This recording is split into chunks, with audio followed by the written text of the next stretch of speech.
Nous sommes ici dans le quartier historique de Trois-Rivières. À l'origine, le site de Trois-Rivières est fréquenté par des autochtones de la grande famille algonquine. Déjà en 1535, l'explorateur Jacques Cartier en parle. Quelques bâtiments de l'arrondissement historique témoignent encore de l'influence de l'architecture française. Le quartier historique est imprégné de la présence des sœurs Ursulines qui ont été à la base du système éducatif à Trois-Rivières.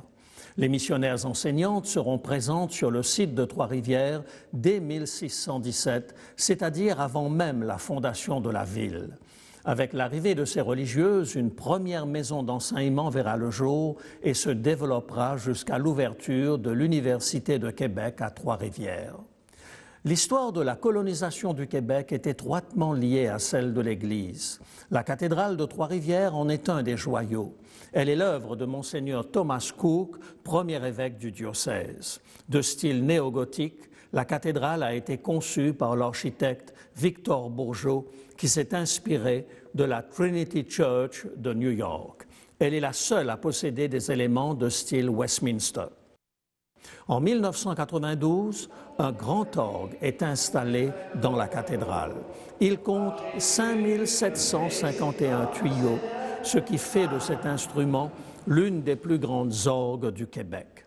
125 vitraux, réalisés par l'artiste montréalais d'origine italienne Guido Nincieri, classé parmi les plus beaux du pays, créent cette ambiance caractéristique propice à la méditation.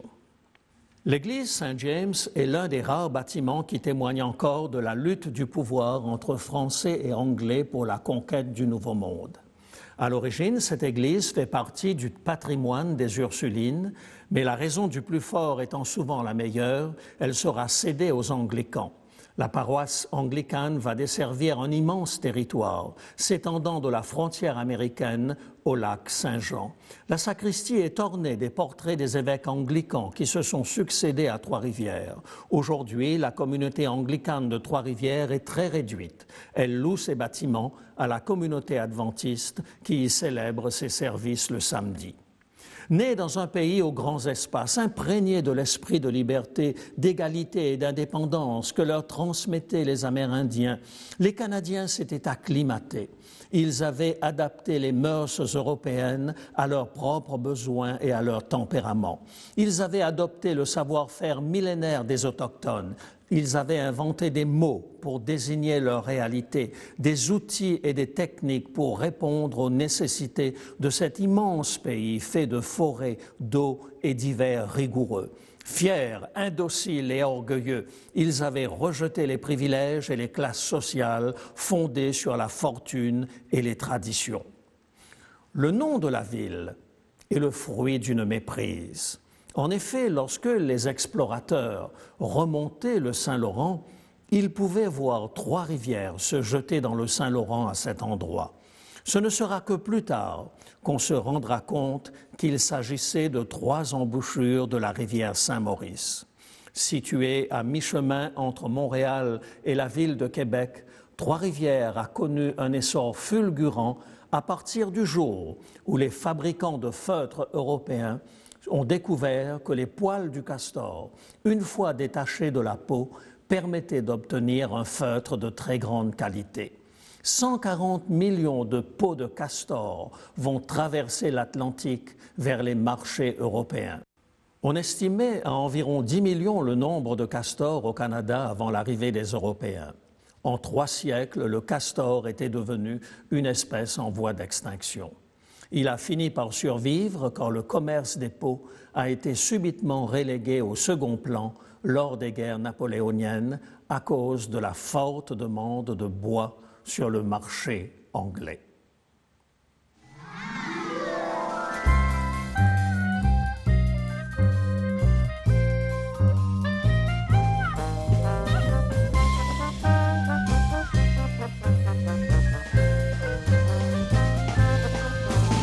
Bonjour Lucky. Bonjour Elisabeth. Bonjour tout le monde. Écoute Lucky, je vais te donner la règle du jeu. Il va y avoir un petit train qui va passer avec des images dans chacun des wagons. Et avec ces images, tu vas devoir retrouver l'histoire qu'on va raconter. Tu as bien compris? Oui, d'accord, on va essayer, hein? Alors regarde bien la première image.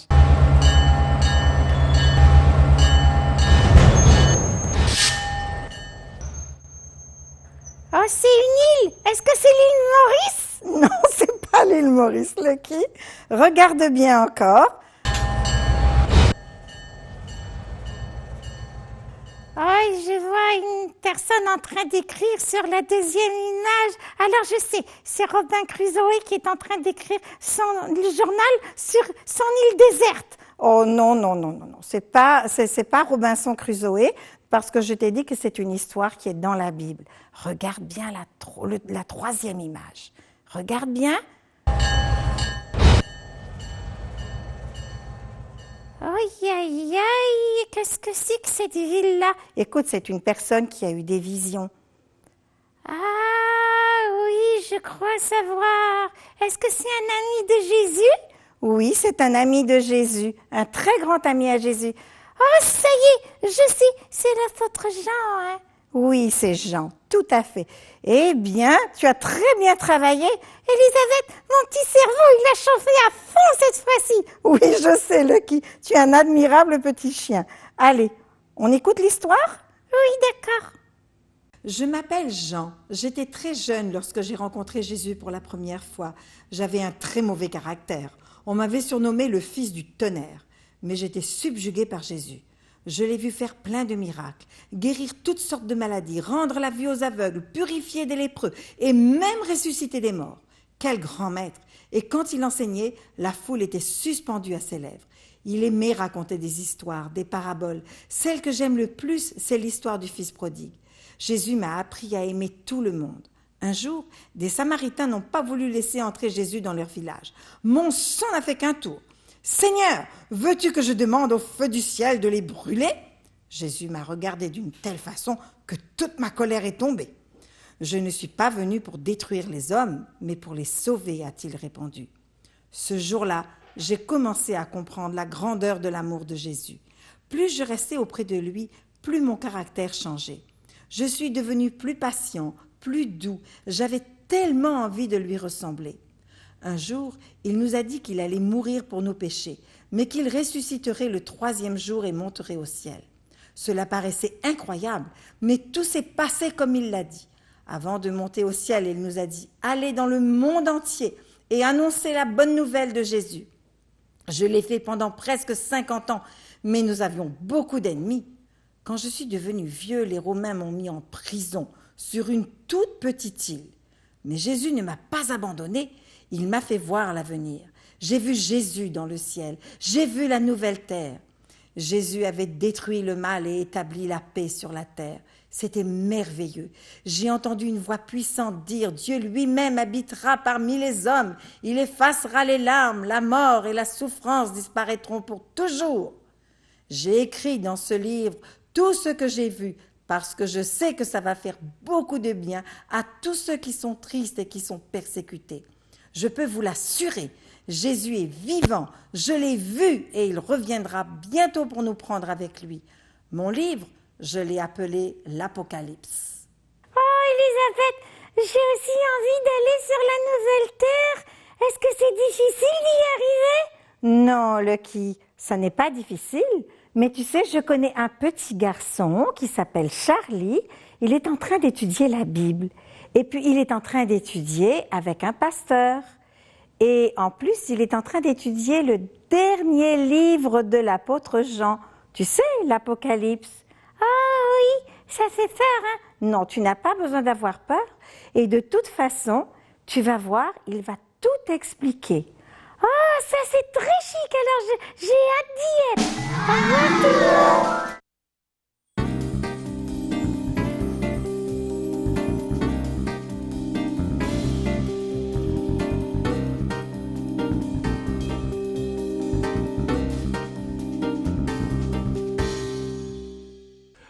Depuis des siècles, l'homme a cru qu'il était au centre de l'univers. Et cela a même provoqué parfois de véritables drames allant jusqu'à des condamnations à mort. Alors Valérie, est-ce qu'aujourd'hui on peut dire que l'homme est au centre de l'univers? En regardant autour de nous, je dirais qu'il y a encore cette croyance, mais on sait aujourd'hui que le Soleil est au centre de notre système solaire, ce qui fait en fait que sa chaleur et son rayonnement apportent la vie sur la Terre. Sans Soleil, pas de vie, donc le Soleil apporte beaucoup de bienfaits, mais il apporte aussi quelques inconvénients. Alors, ça veut dire que je dois avoir peur du soleil? Je n'irai pas jusqu'à dire qu'il faut avoir peur, mais il faut par contre s'en méfier et prendre des précautions. On sait que même si on est un pays nordique, au Canada, un cancer sur 3 est un cancer de la peau.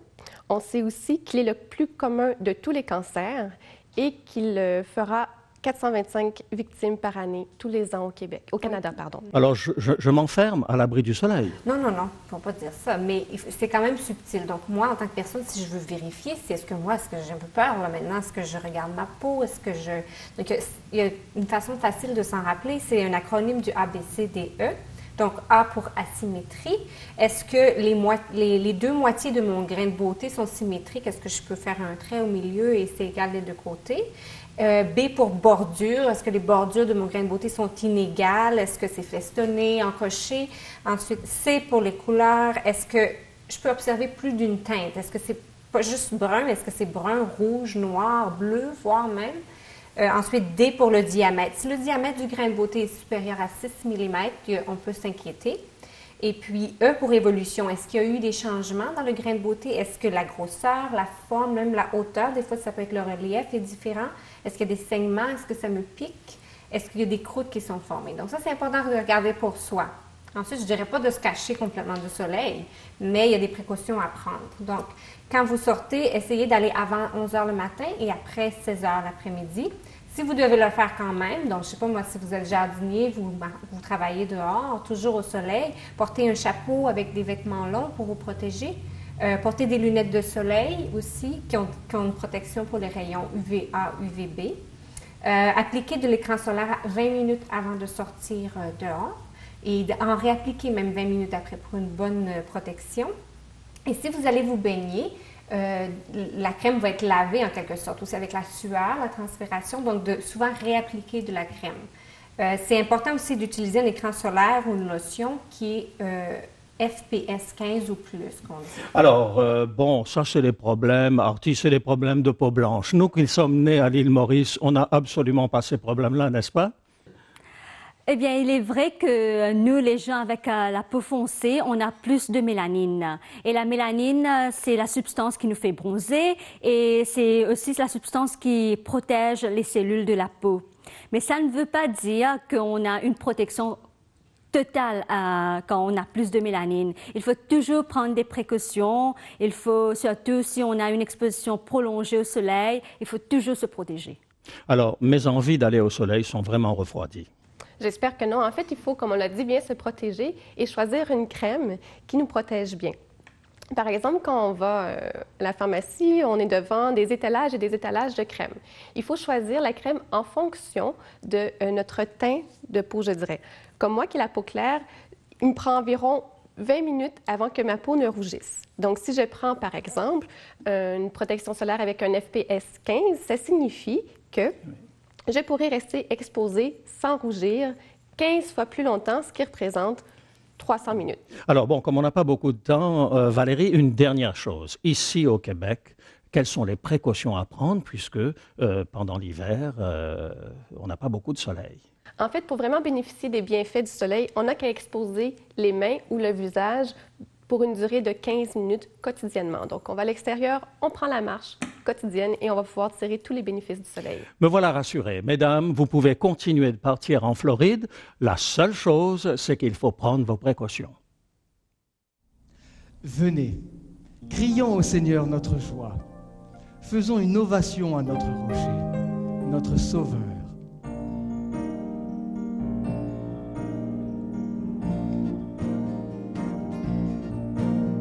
Seigneur Dieu Tout-Puissant, que tes œuvres sont grandes et merveilleuses. Seigneur Dieu Tout-Puissant, que tes œuvres sont grandes et merveilleuses.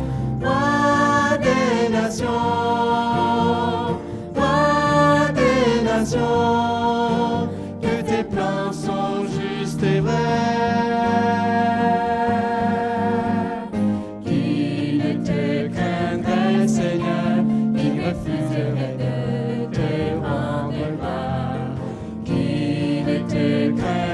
Seigneur, qui refuserait de te rendre gloire, car toi seul est saint, toi seul est saint. Les nations viendront t'adorer, t'adorer, t'adorer. Seigneur Dieu Tout-Puissant, que tes œuvres sont grandes et merveilleuses.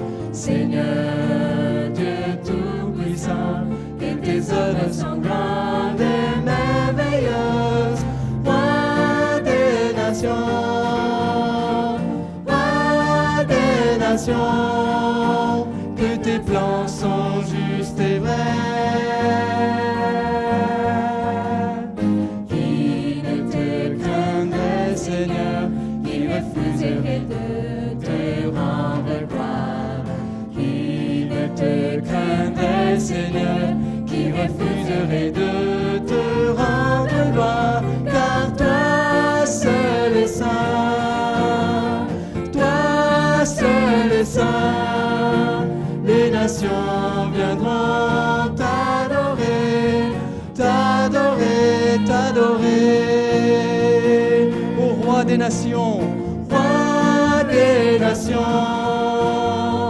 roi des nations, que tes plans sont justes et vrais. Toi seul est saint, toi seul est saint. Les nations viendront t'adorer, t'adorer, t'adorer.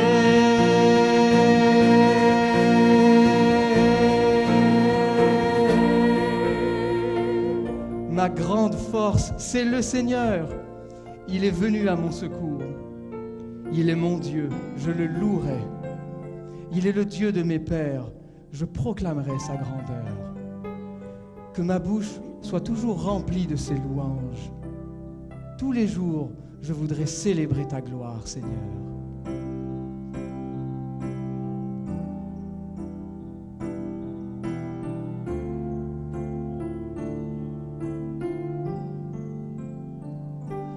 Dieu de gloire, je t'adore. Ton nom s'élève en majesté. De mes lèvres, je célèbre ta victoire, ton règne, ton autorité. Digne es-tu, agneau de Dieu. Digne es-tu, agneau de Dieu. Tous les anges ensemble acclament la potence de ton nom. Digne es-tu, agneau de Dieu. Digne es-tu, agneau de Dieu. L'univers entier proclame la beauté de ton saint nom. Dieu de gloire, je t'adore.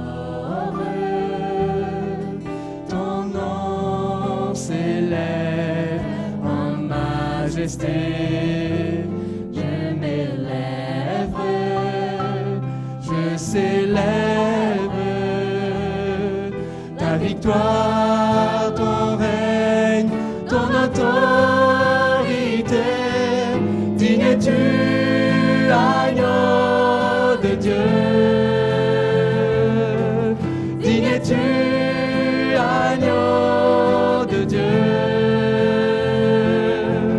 Tous les anges ensemble acclament la puissance de ton nom. Digne es-tu, agneau de Dieu. Digne es-tu, agneau de Dieu. L'univers entier proclame la beauté de ton saint nom.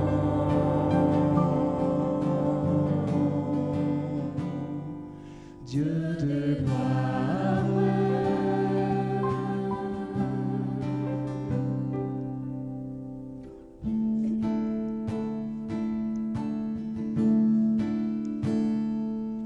Je n'ai que toi dans le ciel. Je ne désire rien d'autre que toi sur la terre. Si je suis faible, et même si je tombe, Dieu est le soutien de mon cœur. Je n'ai que toi dans le ciel. Je ne désire rien d'autre que toi sur la terre. Si je suis faible, et même si je tombe, Dieu est le soutien de mon cœur. Dieu, tu es le soutien de mon cœur, mon héritage et mon plus grand bien. Oh oui, Dieu, tu es le soutien de mon cœur. Près de toi, je me sens bien. Quand mon cœur était plein d'amertume, je perdais la raison et je n'y voyais plus rien. Mais Dieu s'approcha pour me saisir la main. Dieu est le soutien de mon cœur. Dieu, tu es le soutien de mon cœur, mon héritage et mon plus grand bien. Oh oui, Dieu, tu es le soutien de mon cœur. Près de toi, je me sens bien. Oh, Dieu, tu es le soutien de mon cœur, mon héritage et mon plus grand bien. Oh oui, Dieu, tu es le soutien de mon cœur. Près de toi, je me sens bien. Près de toi, je me sens bien. Près de toi, je me sens bien.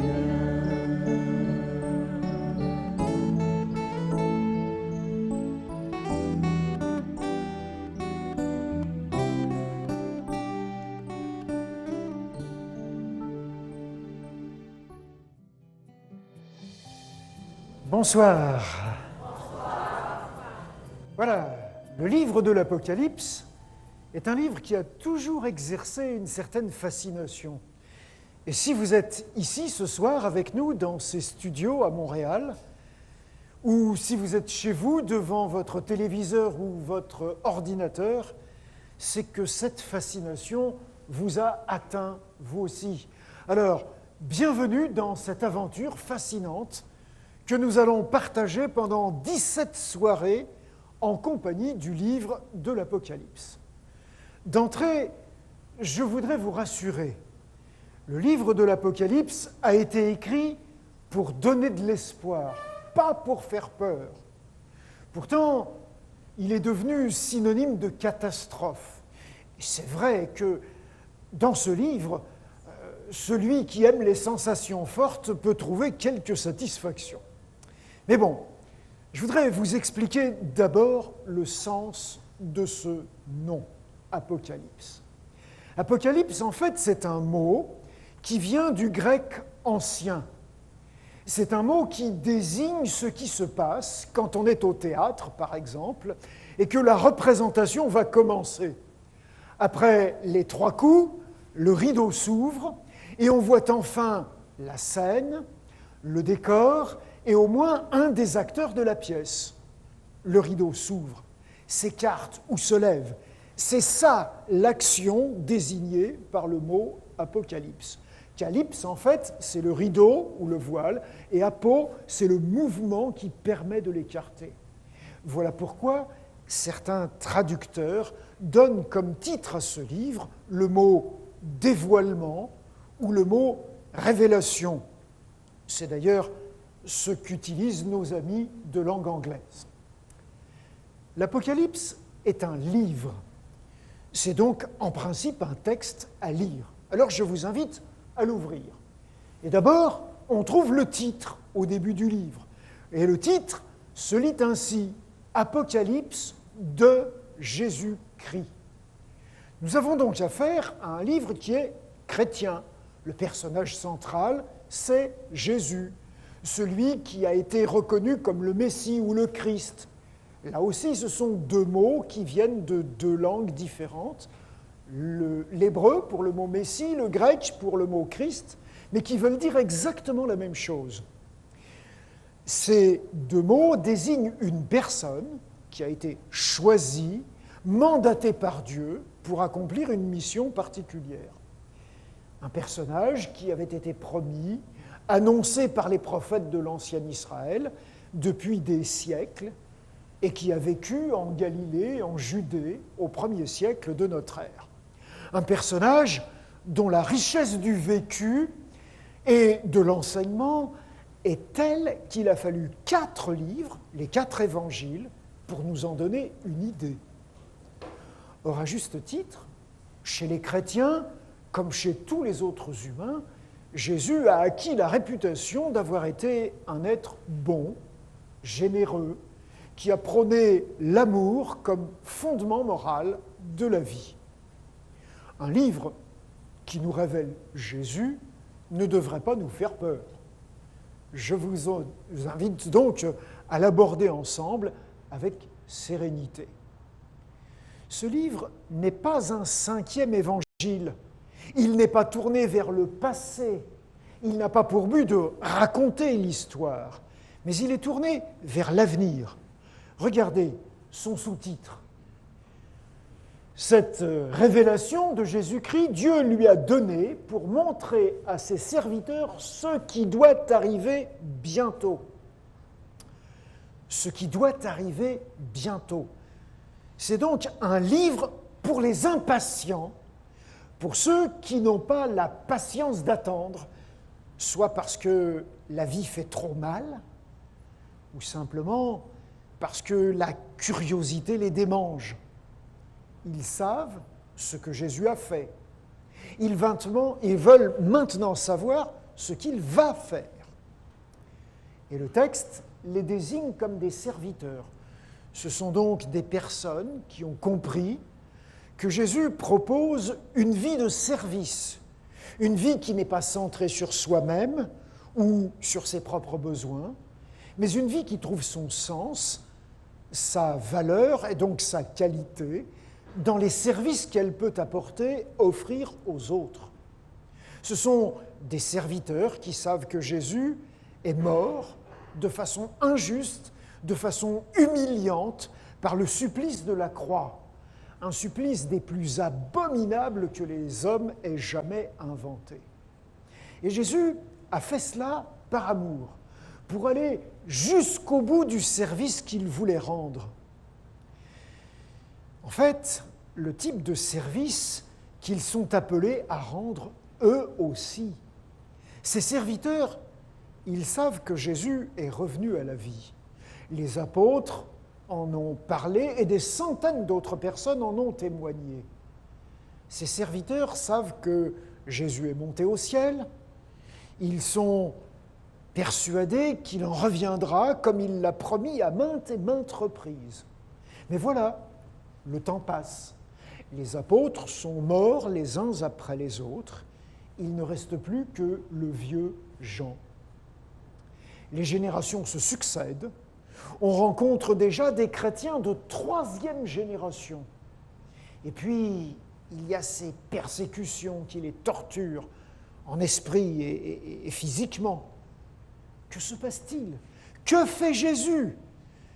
Quand va-t-il honorer sa promesse? Quand reviendra-t-il? Voilà la préoccupation de ces serviteurs impatients. Donc je vous invite maintenant à poursuivre la lecture. Après le titre et le sous-titre, nous continuons parce que ce sous-titre est assez développé.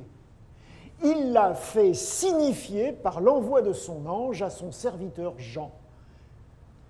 Et le verbe « signifier » qui est là est un verbe tout à fait particulier qui va nous expliquer les circonstances de la rédaction de ce livre.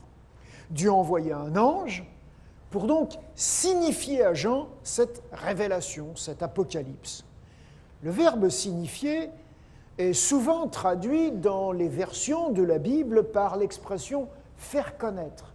Pourtant, c'est un verbe très spécial qui veut dire transmettre par des signes. Aujourd'hui, on dirait peut-être encoder, c'est-à-dire rendre le message compréhensible pour ceux qui comprennent le code, qui le détiennent, mais laisser ce message mystérieux pour ceux qui ne connaissent pas le code. Et certains des signes utilisés par l'auteur sont effrayants. Notre exercice va donc être difficile, délicat, parce qu'il va falloir découvrir le code qui convient pour que le texte prenne du sens. Et ce code est essentiellement fait d'images que Jean a vues, que l'ange lui a montrées et lui a commentées. Jean atteste donc que ce qu'il écrit correspond bien à la parole que Dieu lui a donnée, au témoignage que Jésus a rendu et à ce qu'il a vu. Et nous allons effectivement trouver très souvent des expressions comme « j'ai vu »,« je vis »,« je regardais et je vis ». Alors là, permettez-moi de faire une petite pause très personnelle. Je vois, je vis, ce n'est pas tellement pour moi. Moi, je suis handicapé de la vue depuis mon enfance et je ne suis pas un voyant, je suis plutôt un malvoyant. Et ce qui est formidable, c'est que mon collègue qui va parler après moi, José, lui, c'est maintenant un malentendant. Alors, à tous les deux, vous êtes sûrs d'arriver à bon port. Un qui ne voit pas et un qui n'entend pas. Mais enfin bon, on essaiera de faire notre mieux. Donc, très souvent, Jean va aussi dire ce qu'il a entendu. Et il entend des voix, et en particulier la voix de Jésus. Elle est puissante, il dit, comme une chute d'eau, ou comme un grondement de tonnerre. Et ces paroles qu'il a entendues, elles l'ont aidé à comprendre les choses qu'il a vues. Il nous faudra donc être particulièrement attentifs à ces paroles. En fait, on pourrait dire que l'Apocalypse ressemble davantage à une bande dessinée, ou à une pièce de théâtre, ou au scénario d'un film d'épouvante, plutôt qu'à un livre ordinaire. Mais bon, poursuivons notre lecture. Voici maintenant ce que nous lisons. Nous lisons quelque chose qu'on appelle classiquement une béatitude. C'est un souhait, un vœu qui est formulé pour le lecteur. C'est comme si Jean envoyait une carte de vœux dans son livre. Et cette phrase, elle est très encourageante. Elle nous dit ceci. Elle nous dit « Heureux Heureux celui qui lit et heureux ceux qui entendent les paroles de la prophétie et qui gardent les choses qui y sont écrites, car le temps est proche. Alors cette phrase affirme que l'impatience des lecteurs ne durera pas, car le temps est proche, mais elle est aussi une invitation à lire et à tenir compte de ce qu'on a lu. Elle qualifie le livre de prophétie, et surtout, elle promet le bonheur à ceux qui le lisent et à ceux qui écoutent la lecture. Oui, elle nous promet le bonheur, à vous qui m'écoutez et à moi qui vais lire avec vous ce livre. Permettez-moi là de vous faire une confidence. J'appréhende un peu de vous présenter ce livre, parce qu'il est compliqué, il est difficile à comprendre, au point qu'un de mes collègues a même dit que c'est un livre dangereux parce qu'il peut rendre fou. Rappelez-vous de David Koresh et du drame de Waco qu'il a provoqué par son interprétation de l'Apocalypse. Alors, ce n'est pas ce que j'ai l'intention de vous faire faire. Pourtant, moi je voudrais vous dire que j'aborde ce livre avec sérénité, justement à cause de cette béatitude, de cette promesse qui est là. Et jusqu'à présent, je peux vous dire une chose, je n'ai jamais été déçu par une promesse de la Bible. Avançons, reprenons notre lecture. Nous avons là maintenant la dédicace du livre. Jean, aux 7 églises qui sont en Asie, grâce pour vous et paix, de la part de celui qui est, qui était et qui vient, de la part des 7 esprits qui sont devant son trône, et de la part de Jésus-Christ, le témoin fidèle, le premier-né des morts et le chef des rois de la terre. Cette dédicace nous introduit dans les circonstances de l'écriture du livre et dans la façon dont il est codé. Jean se présente comme l'écrivain et il désigne d'abord les destinataires de son livre. Ce sont 7 églises chrétiennes qui se trouvent dans la province romaine d'Asie, une partie en fait de la Turquie actuelle. Et il souhaite à ses lecteurs la grâce, comme il est poli de le faire classiquement dans la langue grecque, et la paix, ou le shalom, comme il est normal de le faire en milieu juif. On a donc affaire à des lecteurs qui s'expriment en grec, mais qui sont de culture juive. Et c'est dans le patrimoine de leur culture juive, et en particulier dans la Bible, que nous allons trouver les signes ou les codes, les images, les mots, les expressions, les allusions utilisées par l'écrivain pour transmettre le message qu'il a reçu. Premier exemple, la présentation de la Trinité. Ordinairement, les premiers chrétiens auraient dit « grâce et paix de la part de Dieu, le Père, du Fils et du Saint-Esprit ». Mais Jean, lui, il a écrit « de la part de celui qui est, qui était et qui vient ». Ses lecteurs étaient des familiers de la Bible. Ils reconnaissaient là, dans cette expression, la traduction grecque du nom par lequel Dieu s'était présenté autrefois à Moïse dans un buisson en feu. Je suis ou je serai qui je serai. Je suis depuis toujours et pour toujours. Et ce nom est souvent traduit en français par l'expression « l'Éternel ». Ça, c'est donc ce qui est dit de la part de Dieu, le Père. Ensuite, il continue en disant « de la part des 7 esprits qui sont devant le trône ». Le prophète Ésaïe, un des prophètes de l'Ancien Testament, avait annoncé l'arrivée d'un nouveau roi descendant de David. Et il a écrit que l'Esprit du Seigneur reposerait sur ce nouveau roi et se manifesterait par 6 qualités essentielles pour son règne. Cela faisait, dans une seule phrase, 7 mentions de l'Esprit. Et donc, c'est de là que la tradition en est venu à parler des 7 esprits de Dieu. Voilà comment Jean évoque le Saint-Esprit. Ensuite, il dit de la part de Jésus-Christ. Et Jésus est présenté, entre autres, comme le chef des rois de la terre. Cette mention est importante dans le contexte de persécution dans lequel vivaient les chrétiens des 7 églises destinataires. De cette façon, Jean va rassurer ses lecteurs. Il va leur montrer que dans la persécution, eh bien, ils n'ont pas à craindre. Jésus se présente donc de cette façon-là, et ensuite il va continuer dans sa dédicace, cette fois-ci consacrée à celui qui reçoit le livre en quelque sorte en cadeau.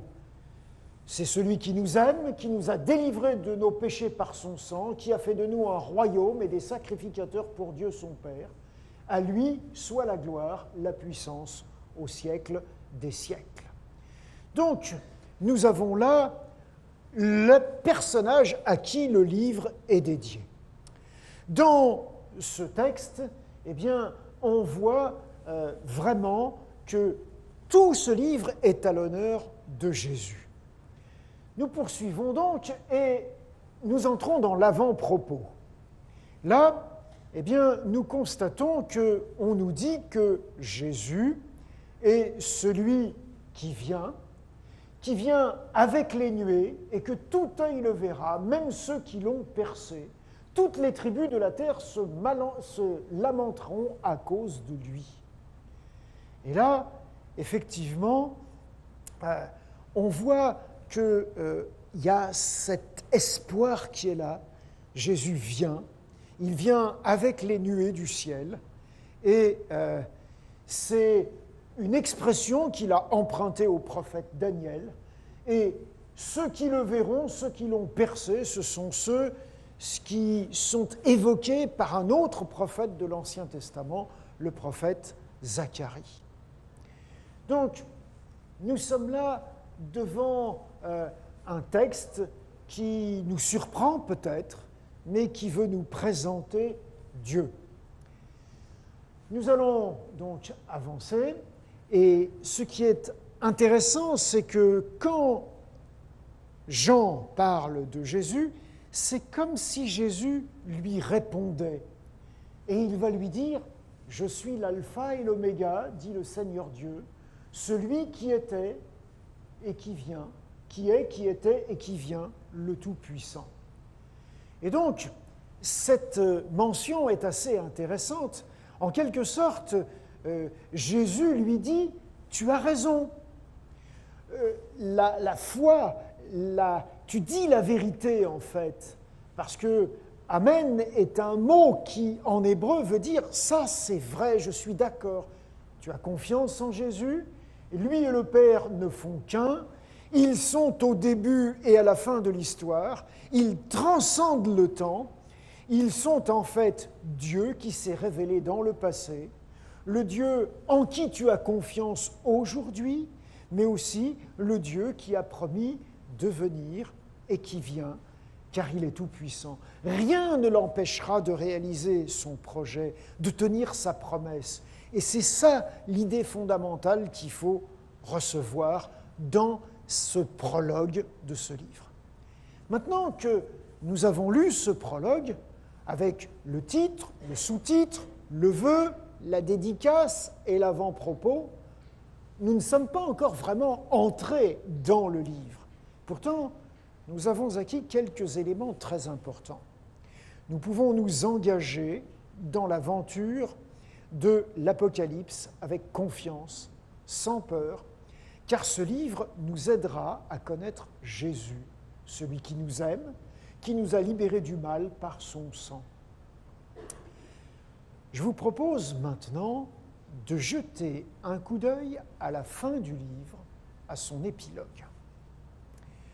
Vous allez être frappés par les ressemblances qu'il y a entre cet épilogue et le prologue que nous avons analysé. Des mots, des expressions, des phrases entières reviennent. Regardez ces quelques tableaux comparatifs. Il y a dans le prologue et dans l'épilogue des phrases qui sont identiques, en rouge par exemple, pour montrer à ses serviteurs ce qui doit arriver bientôt. Il y a des expressions qui veulent dire la même chose, en vert. À droite du tableau, dans l'épilogue, Dieu a envoyé son ange, et j'ai envoyé mon ange, ce qui rappelle l'envoi de l'ange dans le prologue. Dans l'épilogue, donc de nouveau à droite du tableau, vous avez en bleu les paroles certaines et véritables qui sont attestées par Jésus. Alors qu'au début, donc du côté gauche du tableau, vous avez toujours en bleu Jean qui atteste la parole de Dieu. Donc vous remarquez ces ressemblances. Sur ce nouveau tableau, eh bien, vous voyez que Jean a vu et entendu, que l'ange lui a parlé et que l'ange se présente comme son compagnon de service, alors que dans le prologue, Jean est présenté comme serviteur de Dieu, chargé de dire tout ce qu'il a vu. Dans l'épilogue, de nouveau du côté droit, on se rend compte qu'il y a deux béatitudes introduites par le mot « heureux ». Elles concernent celui qui garde les paroles de la prophétie de ce livre et quiconque entend les paroles de la prophétie de ce livre. Tandis que dans le prologue, donc du côté gauche, la béatitude, il n'y en a qu'une, elle est toujours introduite par le même mot « heureux » et elle concerne ceux qui entendent les paroles de la prophétie et qui gardent ce qui est écrit. Des deux côtés, vous remarquez, on trouve la même expression « car le temps est proche ». Toujours du côté droit, donc dans l'épilogue, Jésus affirme à deux reprises « Voici, je viens bientôt ». Dans le prologue, il était dit, vous vous en souvenez, « Voici, il vient ». Et des deux côtés, il se présente en disant « Je suis l'alpha et l'oméga », c'est-à-dire la première, la dernière lettre de l'alphabet grec. Et avec lui, ça veut dire que nous pouvons écrire notre histoire tout entière, du début jusqu'à la fin. Et j'espère que ce sera une belle histoire, parce que sans lui, tout risque de rater. Enfin, dernier tableau, le prologue et l'épilogue contiennent un vœu de grâce venant de Jésus. Il est formulé de façon différente, mais il a la même portée. Ce constat doit nous alerter. Nous sommes là devant une manière d'écrire qui ne correspond pas à notre logique occidentale ordinaire. C'est une manière d'écrire typiquement orientale, sémitique. Souvent, le début et la fin d'un texte se ressemblent. C'est le signe d'une pensée construite un peu comme cette pyramide qui se trouve là, derrière moi, sur cette estrade. En effet, on peut faire le plan du livre de l'Apocalypse de la façon suivante. Il y a une introduction ou un prologue. Et à l'autre extrémité, vous l'avez remarqué, il y a un épilogue. Et comme nous l'avons montré, ils se ressemblent. Nous avons ensuite un texte qui va avancer et nous présenter 7 églises. Et nous constaterons que ces 7 églises ont des échos, ressemblent à ce qui est aussi présenté dans la partie B' sur Jérusalem. Ensuite, nous verrons qu'il y a 7 sceaux et qui ont une correspondance avec ce qui est dans C', Babylone. Puis, nous verrons les 7 trompettes et les 7 coupes pour parvenir enfin à la vision centrale de ce livre. Donc, de même qu'il y a des liens entre le prologue et l'épilogue, eh bien, nous verrons les liens qu'il y a entre chacune de ces parties pour arriver au sommet de notre pyramide. Et c'est la raison pour laquelle je vais vous proposer un parcours dans l'Apocalypse qui sera un parcours un peu spécial. Ce ne sera pas simplement monter comme ça et redescendre, mais ce sera monter d'un côté et franchir l'étape de l'autre côté, et progressivement d'un côté et de l'autre pour arriver jusqu'au sommet de notre pyramide. Et de cette façon-là, eh bien, nous arriverons à mieux comprendre ce que ce livre veut nous dire et le message qu'il contient pour chacun et pour chacune d'entre nous. Alors, est-ce que vous êtes prêts pour cette aventure ? Est-ce que vous avez envie de découvrir les autres parties de cette pyramide ? Eh bien, à mesure que nous avancerons, vous verrez, nous découvrirons ces différents panneaux, nous ferons ce bout de chemin ensemble et nous cultiverons ce bonheur qui est promis aux lecteurs du livre de l'Apocalypse. Rappelez-vous la promesse. Heureux celui qui lit et ceux qui écoutent et qui gardent la prophétie de ce livre. Et nous bénéficieront de la promesse de bonheur qui est faite à ses lecteurs. Merci de votre attention.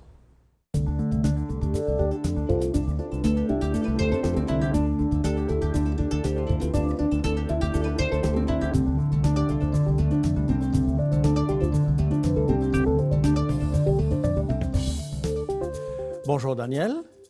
Bonjour José. Alors, pasteur par vocation, théologien par désir personnel et aussi chercheur en sociologie par, comment on pourrait dire, comme un hobby, tu es vraiment l'homme idéal pour chaque soir nous présenter un livre différent sur les conférences que nous allons aborder. Alors ce soir, tu as choisi un livre qui nous présente globalement les prophéties de la Bible.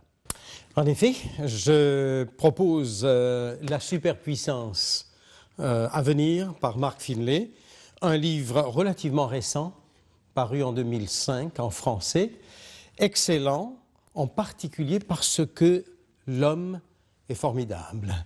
Je veux dire Mark Finlay.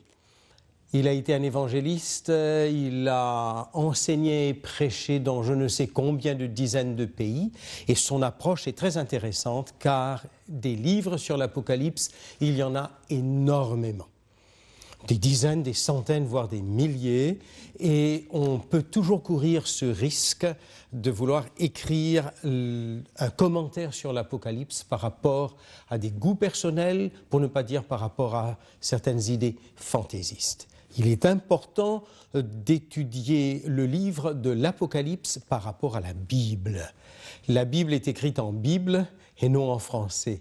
Et certaines expressions du livre de l'Apocalypse, pris par un français moyen, dans la connotation française de 2010, pourraient ne rien avoir avec sa relation interne avec le reste de la Bible. Alors, que veux-tu dire lorsque tu dis que c'est écrit en Bible ? Effectivement, il fallait me poser cette question, car il y a un langage dans la Bible, et plus de 2/3 du livre de l'Apocalypse nous vient de l'Ancien Testament ou un tout petit peu du Nouveau Testament. Alors, si je comprends bien, le livre de Mark Finlay est intéressant pour un néophyte. Certainement. Parce que ça va lui permettre de voir la structure de ce livre, l'organisation de ce livre, et non pas seulement du livre de l'Apocalypse, mais du phénomène prophétique, si j'ai compris, d'une manière générale dans la Bible. Exactement. C'est très bien écrit, un français moderne, relativement simple, à la portée de tout le monde. Vraiment un livre à mettre entre les mains du plus grand nombre. Merci beaucoup, Daniel. Bonsoir, mesdames et messieurs. Quel plaisir de se retrouver ensemble ce soir. Et certainement, vous comprenez pourquoi j'ai choisi Bernard comme accompagnateur pour cette série. Bernard est un homme d'une très grande intégrité lorsqu'il s'agit d'interpréter le texte de la Bible, d'en faire l'exégèse. Et je me souviens, lorsque je suis allé le rencontrer à Paris et que nous avons préparé ensemble cette série de conférences, de temps en temps, lorsqu'on arrivait à un texte et qu'on essayait ensemble de mieux le comprendre, il me disait « Oui, ce que tu dis est théologiquement juste, mais le verset que nous sommes en train de lire maintenant ne dit pas cela. » Très grande intégrité, une volonté de laisser parler le texte et le texte seul. Cela ne veut pas dire qu'il n'a pas de conviction personnelle. Cela ne veut pas dire qu'il n'a pas une foi extrêmement assise, bien assise, tout au contraire. Mais j'aime cette approche et elle est différente de la mienne. Je suis beaucoup plus un évangéliste et Bernard, c'est un docteur, c'est un chercheur. Et ce qu'il vous apportera, vous pouvez être certain, c'est vraiment la parole de Dieu.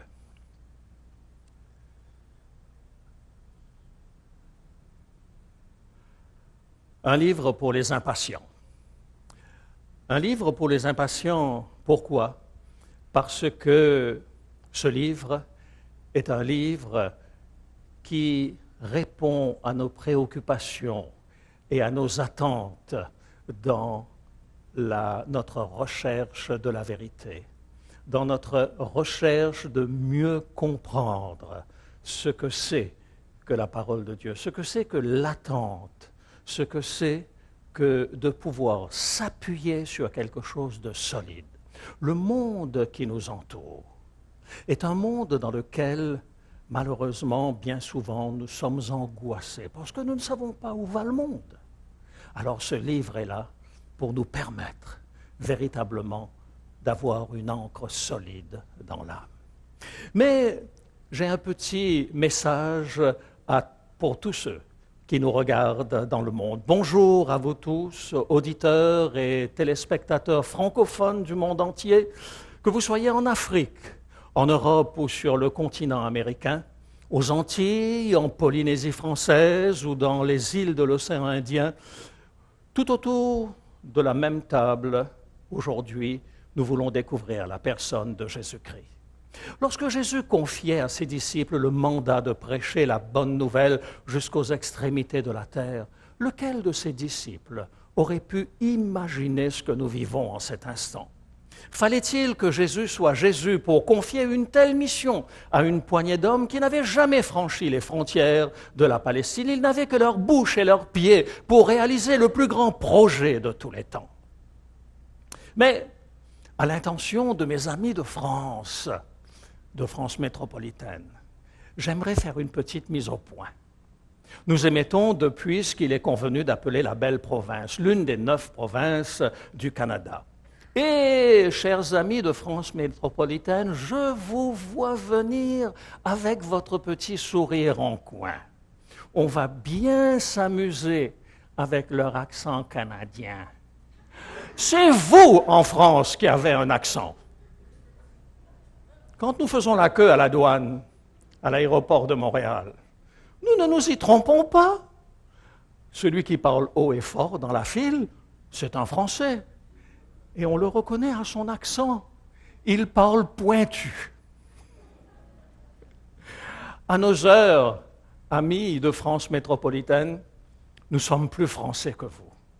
Lorsque vous chaussez vos rollers le week-end et que sans respecter les stops, vous foncez dans le parc pour essayer de découvrir des people, eh bien nous chaussons nos patins à roues alignés. Les fins de semaine, et sans respecter les arrêts, nous fonçons au jardin public pour apercevoir les vedettes. C'est vrai que vous, nos amis français, vous épandez l'herbe fraîchement tondue dans le champ de maïs derrière votre jardin. Nous garochons le foin dans le blé d'Inde. Mais si nous disons blé d'Inde, c'est à qui la faute? À vos explorateurs Ils parlaient pointu, mais ils étaient incapables de faire la distinction entre le Nouveau Monde et l'Inde. Mais nous ne sommes pas rancuniers. On vous aime ben gros. Si je vous ai parlé des difficultés de se comprendre entre Québécois francophones et Français du vieux continent, c'est parce que le même problème se pose pour le livre de l'Apocalypse. Pourquoi avons-nous de la peine à comprendre le livre de l'Apocalypse? La raison en est simple. Nous avons perdu les clés. Regardez cette portée musicale. Nous avons des musiciens dans la salle. Nous avons même des chefs d'orchestre. J'en vois un, là, pas très loin de moi, que je salue très volontiers. C'est le président de notre fédération, le pasteur Stojanovic. Et alors, si je lui demandais de nous lire cette portée musicale, est-ce que c'est possible? Mais il manque quelque chose. Il manque quelque chose. Qu'est-ce qui manque? Il manque la clé. Si vous n'avez pas la clé de Fa ou la clé de Sol, eh bien, il est impossible de déterminer de quelle note il s'agit. Ainsi en va-t-il du livre de l'Apocalypse. Sans les clés, ce livre demeure un mystère pour vous, et vous ne pouvez en déchiffrer le langage. La première clé pour ouvrir le livre de l'Apocalypse, c'est la référence constante à l'Ancien Testament. Souvenez-vous-en, 68% des versets du livre de l'Apocalypse sont tirés de l'Ancien Testament. Petite illustration. Un jour que je faisais une confidence à un ami, il m'a répondu « Si tu n'avais pas labouré avec ma génisse, tu n'aurais pas découvert mon secret. » Il était pasteur de brebis, peut-être des brebis à deux pattes, mais des brebis quand même. Il n'avait pas de génisse. Et pourtant, son illustration était limpide pour qui connaît la Bible. Vous connaissez Samson? Samson avait un faible pour les belles jeunes femmes philistines. Et lors de son banquet de noces, il proposa une énigme aux garçons d'honneur philistins présents à son mariage. De celui qui mange est sorti ce qui se mange, et du fort est sorti le doux. Vous avez 7 jours pour découvrir, leur dit-il. Et comme ils ne trouvaient pas la solution, ils cuisinèrent l'épouse de Samson, allant même jusqu'à faire vibrer la fibre nationaliste. De guerre lasse, Samson lui révéla la réponse. Aussitôt, cette Matahari avant la lettre, qui avait l'art de tout obtenir de son mari sur l'oreiller, souffla la réponse au prince philistin. Et le jour venu, goguenard, ces derniers donnèrent la bonne réponse. Et Samson de s'écrier, « Si vous n'aviez pas labouré avec ma génisse, vous n'auriez pas découvert mon énigme. » Cette histoire se trouve dans le livre des Juges, au chapitre 14. Alors, vous avez compris ce que mon ami, berger de génisse, avait voulu me dire? Si tu n'avais pas interrogé ma femme, tu ne saurais pas ce que je projette de faire. Tout devient limpide lorsque nous avons la bonne clé. Reportons-nous au 1er siècle de notre ère. Les Romains avaient interdit aux chrétiens de prêcher l'Évangile sous peine de mort. Comment l'apôtre Jean allait-il faire parvenir un message d'espérance à ceux qui subissent une persécution intense? Comment faire sortir son message de l'île de Patmos? La réponse est simple, en faisant référence à des textes bien connus de l'Ancien Testament. Jean faisait passer ainsi, au nez et à la barbe des Romains, son message aux églises. Et vous voilà armés de la première clé d'interprétation du livre de l'Apocalypse, une solide connaissance de l'Ancien Testament. Sans cette connaissance de l'Ancien Testament, vous aurez du mal à comprendre l'Apocalypse. La seconde clé est en rapport avec les monstres fantastiques qui émaillent le livre de l'Apocalypse. Pourquoi? Souvenez-vous du 3e commandement. Tu ne te feras point d'image taillée, ni de représentation quelconque, des choses qui sont en haut dans les cieux, qui sont en bas sur la terre, et qui sont dans les eaux plus bas que la terre. Ce texte interdisait formellement de faire des représentations de Dieu sous forme d'idoles de pierre ou de bois. Le constat est simple. Aucune représentation humaine ne pouvait faire justice au caractère sacré du Créateur et à la majesté divine. Réduire Dieu à notre dimension, c'était lui faire injure, c'était oublier son caractère transcendantal. Voltaire ne l'a-t-il pas dit? Dieu a créé l'homme à son image, mais l'homme le lui a bien rendu. Pour l'instant, tentons une comparaison. Vous avez sous les yeux une façade de l'ancienne cathédrale Saint-Maurice de Vienne, en France. Je ne sais pas si vous voyez bien de quoi il s'agit. En fait, imaginez un père de famille au Moyen Âge, passant devant cette cathédrale en tenant son enfant par la main. À cette époque, peu de gens savaient lire. Le seul livre que lisait le peuple était écrit dans la pierre. Arrivez-vous à déchiffrer ce qui est écrit ici, dans la pierre? Bien sûr, le temps a détruit une certaine partie de ces statues, mais une observation attentive, y a-t-il quelque chose qui permet dessus de...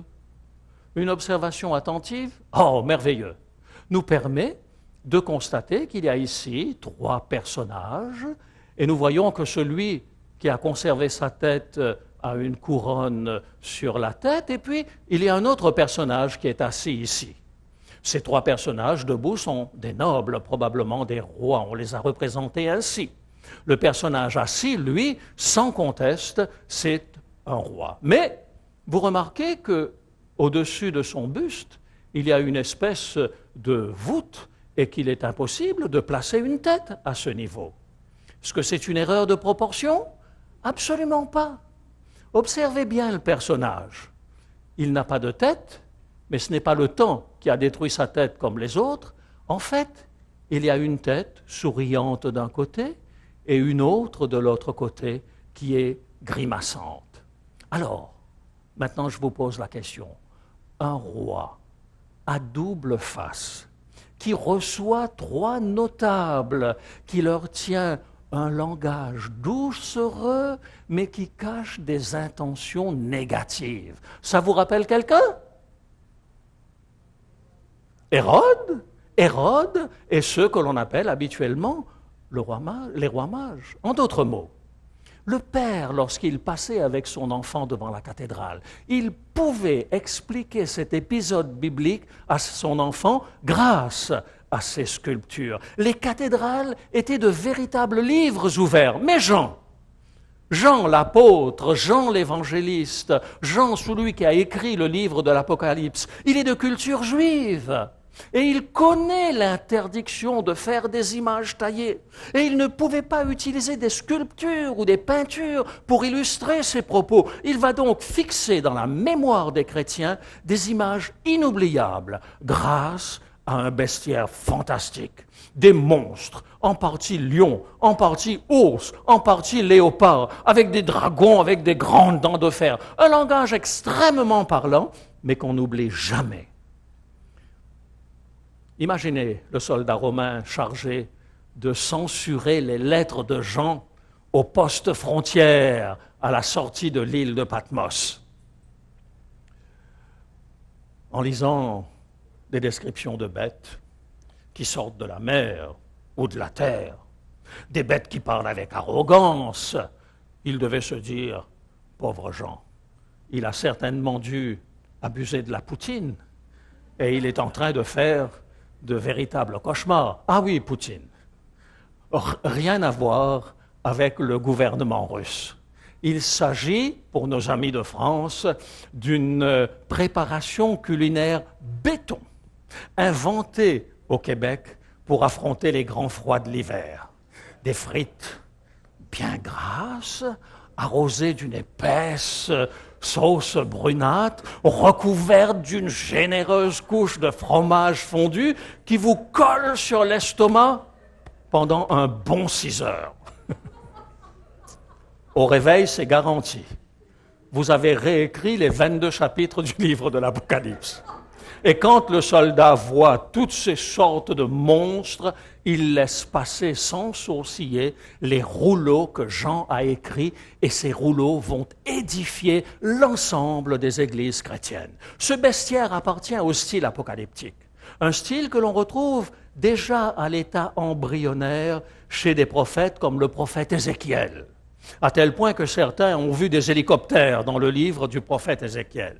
Au VIe siècle, avant Jésus-Christ, le prophète Daniel va donner à ce style apocalyptique ses lettres de noblesse. Et ce style très particulier va lui survivre pour s'éteindre au 1er siècle après Jésus-Christ.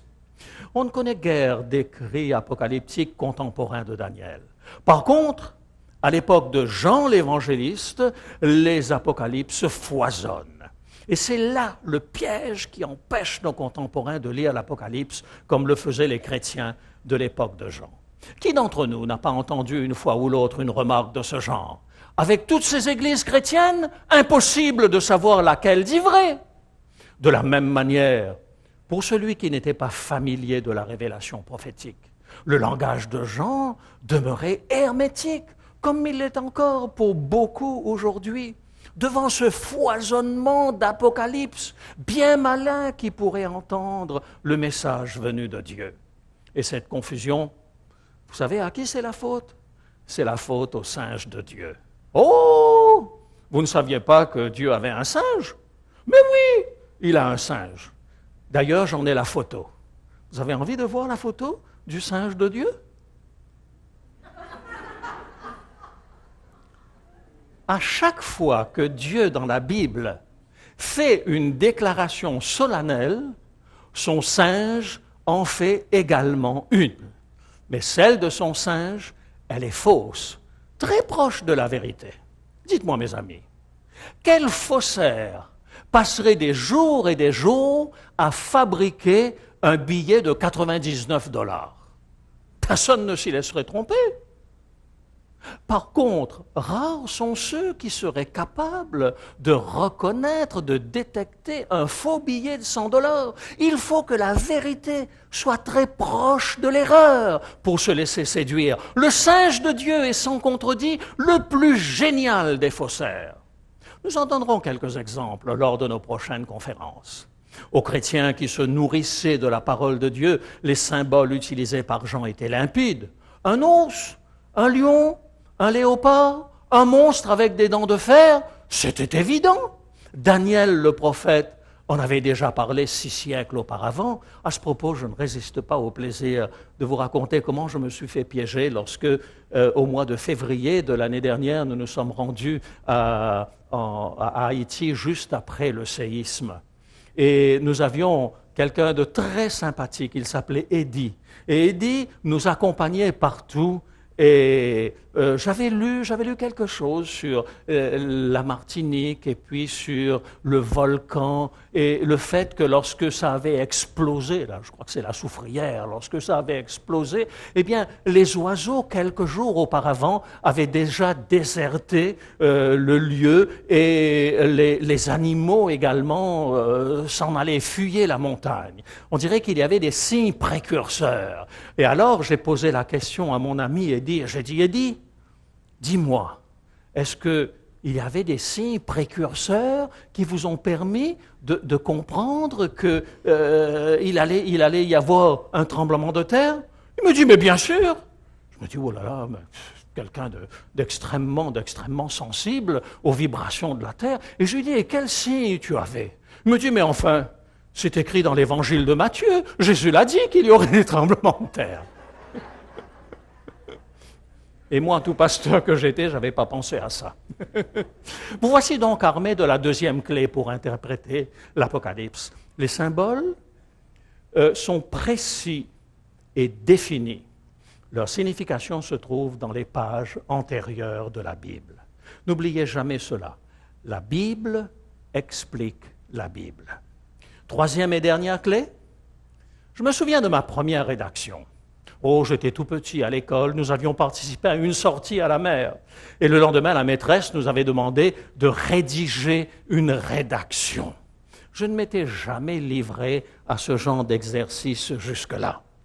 Alors, en m'appliquant et en tirant la langue, j'ai couché sur le papier pêle-mêle mes souvenirs de cette magnifique journée.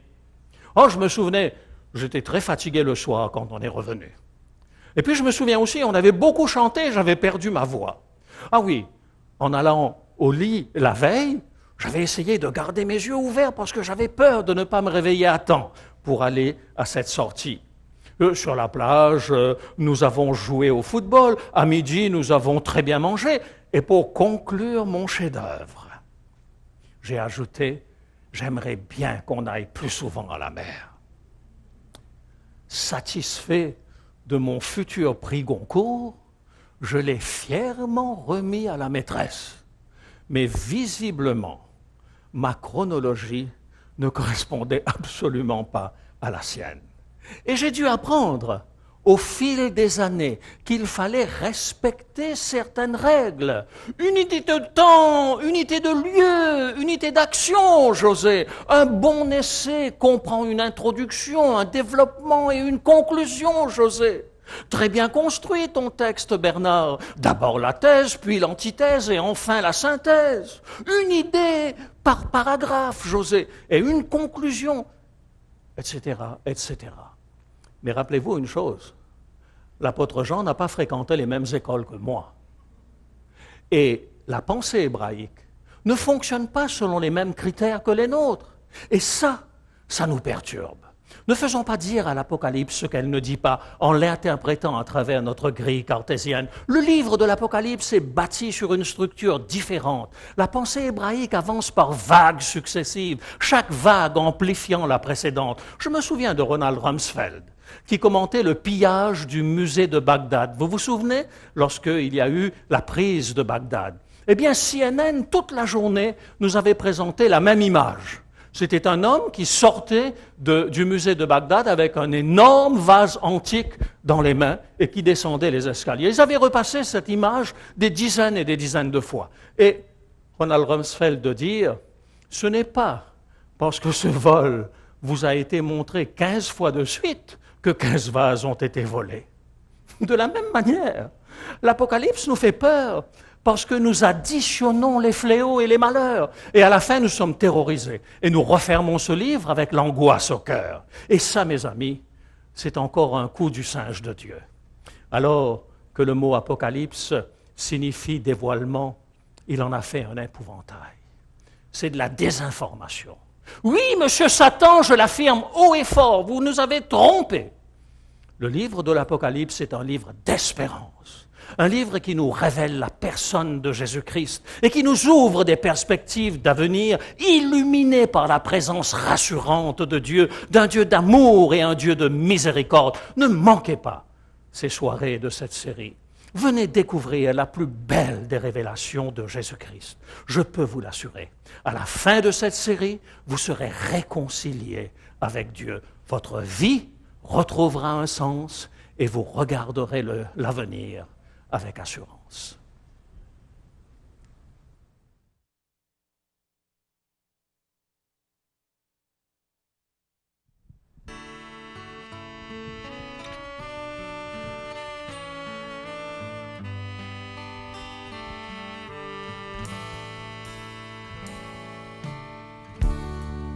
Encore un autre matin où j'ai frappé mais en vain. Hier, tu m'as dit demain, demain, toujours demain. C'est tout ce que j'entends. Et bien sûr, je comprends. Tu as ta vie, tes enfants. Tu n'as plus de temps. Mais demain, je reviens. Et toi, tu n'en sais rien. Toute ta vie, tu t'es bâti un monde qui ne te sert à rien.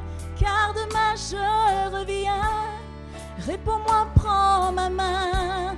Car sans toi, ces mains meurtries n'auront servi à rien.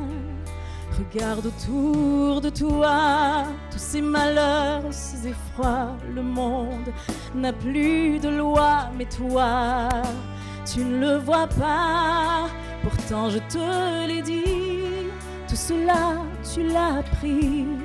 Je t'avais tout écrit, mais tu n'as pas compris que demain je reviens. Et toi tu n'en sais rien. Toute ta vie tu t'es bâti un monde qui ne te sert à rien. Car demain je reviens. Réponds-moi, prends ma main. Car sans toi ces mains meurtries n'auront servi à rien. Oui, demain je reviens.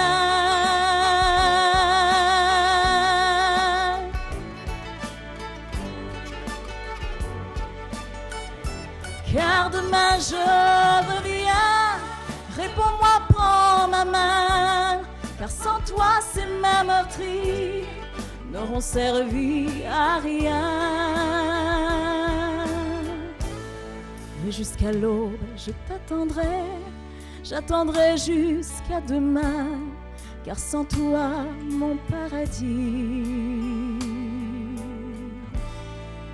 n'aura servi à rien.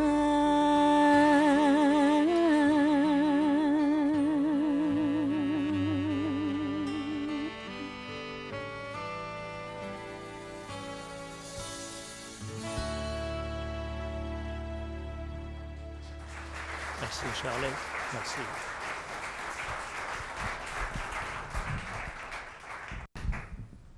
Mes amis, je voudrais vous dire une chose.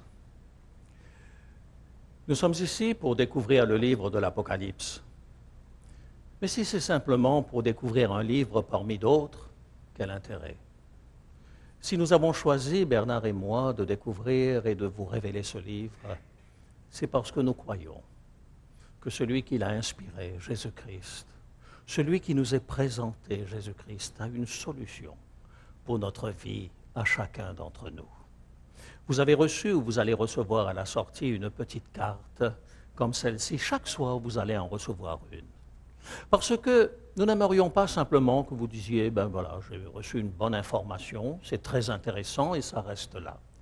Si le Christ ne change pas quelque chose dans notre vie, eh bien, tout ce que nous aurons bâti, comme le disait Shirley, n'aura servi à rien. Alors, sur cette carte que vous allez recevoir, il est dit ceci parce que le sujet de ce soir m'ouvre de nouvelles perspectives. Par rapport au livre de l'Apocalypse, je demande à Dieu 3 choses. Alors, si vous êtes d'accord avec ces choses, vous mettez une petite croix. La première nous dit, je demande à Dieu de me donner la persévérance nécessaire pour aller jusqu'au bout de cette série de conférences.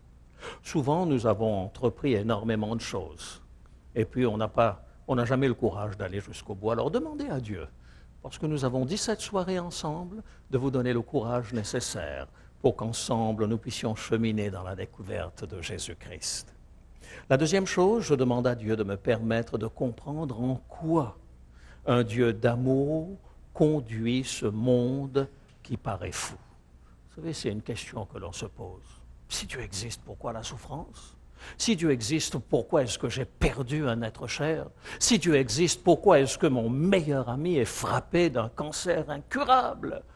Comment un Dieu d'amour peut conduire ce monde qui paraît un monde fou? Le livre de l'Apocalypse nous apporte une réponse, et une réponse fondamentale. Alors demandez à Dieu de vous aider à comprendre en quoi un Dieu d'amour conduit ce monde qui paraît fou. La troisième demande, c'est de demander à Dieu de m'ouvrir au monde des choses spirituelles. Vous savez, il y a des gens qui ne sont absolument pas ouverts aux choses spirituelles. Ça les laisse parfaitement indifférents.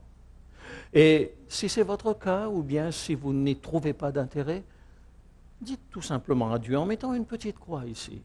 Seigneur, si tu existes là quelque part, eh bien, je te prie de m'aider à m'ouvrir aux choses spirituelles. Et puis, il y a un 4e point, mais ça, ce n'est pas une prière que vous faites à Dieu, c'est une demande que vous nous faites, mais vous ne recevrez cela qu'avec 2 ou 3 soirées de décalage. Le 4e point dit, je désire recevoir le texte de la conférence de ce soir. Et nous nous ferons un plaisir de vous faire parvenir le texte de la conférence de ce soir gracieusement.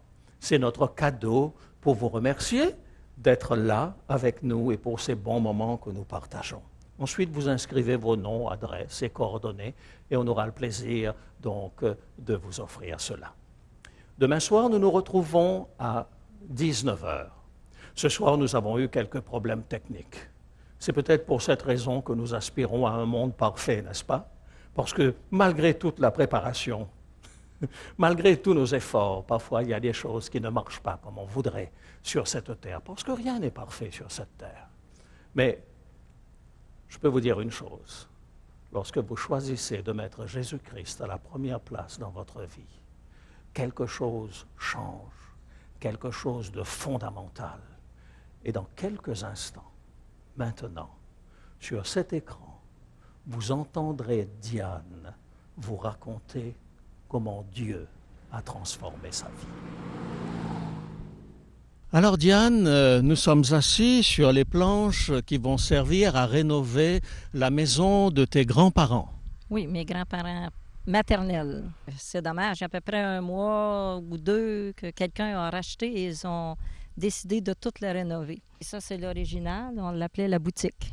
Et là, on y faisait toutes sortes de travaux. L'été, on faisait les canages. Et là, si je comprends bien, nous sommes près du chemin Clément. C'est ton nom de famille? Ma grand-mère maternelle et l'épouse de ce monsieur Irénée Clément-là étaient les deux sœurs. Ah, d'accord. En fait, tous les Cléments descendent du même ancêtre commun. Mais on sait que notre ancêtre d'origine était le même. On était 8 filles et 6 garçons. 14 en tout. Je suis la 5e. Ils sont encore tous vivants. C'est une bénédiction extraordinaire. Cette maison a été construite par mon père et mon grand-père. À l'époque, on l'appelait la maison des vieux. Cette maison-ci, c'est la maison où je suis née. Et ici, c'est la maison d'une de mes sœurs. Ton expérience a été une expérience très heureuse avec tes grands-parents, tes parents. Oui, je peux dire que mon enfance ici s'est passée de manière très sereine sur une toute petite ferme où on mangeait les produits du jardin en saison. Et oui, c'était une belle période de ma vie. Et moi, j'ai quitté ma famille, j'avais pas tout à fait 16 ans encore. Et je suis allée travailler dans la grande ville de Montréal. Je me suis mariée et j'ai eu 2 enfants. Comme la plupart des baby boomers des années 60 ont fait qu'on a rejeté la religion bien derrière soi et on en a fait qu'à notre tête. Vous savez, quand on vit sans Dieu, on vit, c'était les parties, l'alcool, la cigarette, c'était la vie facile et c'est pas là-dedans qu'on trouve le bonheur. C'est dans cette période-là que j'ai rencontré un musulman avec qui je suis devenue très proche. Et puis un jour que je lui racontais comment ça allait mal dans ma vie, il m'a dit « Mais Diane, prie ton Dieu. » Quand il m'a dit ça, ça m'a vraiment donné une gifle. Et ce soir-là, en me couchant, je me suis mis vraiment à crier. Il y a sûrement un être supérieur en haut qui tire les ficelles, ça se peut pas. La vie, ça se peut pas que ce soit ça. Qui que tu sois, fais quelque chose, parce que moi, j'en peux plus. Bien croyez-le ou non, à partir de ce jour, les choses se sont mises vraiment à changer. Et dans les semaines qui ont suivi, j'ai rencontré Marcel. Et lui aussi vivait un divorce. Mais lui, dans sa famille, il était resté plus fervent, plus croyant. Et ça nous a amené à commencer à chercher. On a fait un peu le tour de la ville. On était à Montréal à l'époque, on était à Ville d'Anjou. Et on a fait plusieurs églises. Finalement, on s'est joint à une petite église évangélique à Montréal. Et c'est là que vraiment j'ai eu, comment on dirait ça, non, peut-être le coup de foudre pour Jésus. J'ai compris avec certitude que Dieu m'aimait, moi, Diane Clément. Une autre journée, encore mon frère de Saint-Justin, qui dit « Hey, Diane, j'ai écouté l'émission Il est écrit ». La façon dont on nous a présenté l'Évangile a été quelque chose qui nous a resté muet, hein? Parce que là, au lieu de répondre à nos questions, il disait « Bien, va voir dans ta Bible ». On était avide de savoir et on avait soif d'entendre, de comprendre. Ça a changé beaucoup de choses parce que notre style de vie a changé, notre façon de penser a changé,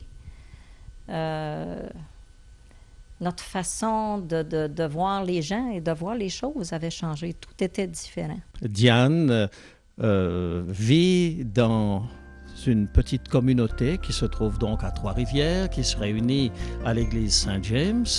Ils sont une trentaine de personnes et Diane est la directrice de ce groupe. Et j'apprécie la manière dont sa propre vie, sa propre expérience lui permettent aujourd'hui de pouvoir être à l'écoute des autres, de les soutenir, de les accompagner. Et il faudrait qu'une fois ou l'autre, vous puissiez voir ces jeunes, des jeunes étudiants et autres qui trouvent auprès d'elle une maman. Parce que Diane est maintenant une arrière-grand-mère comblée.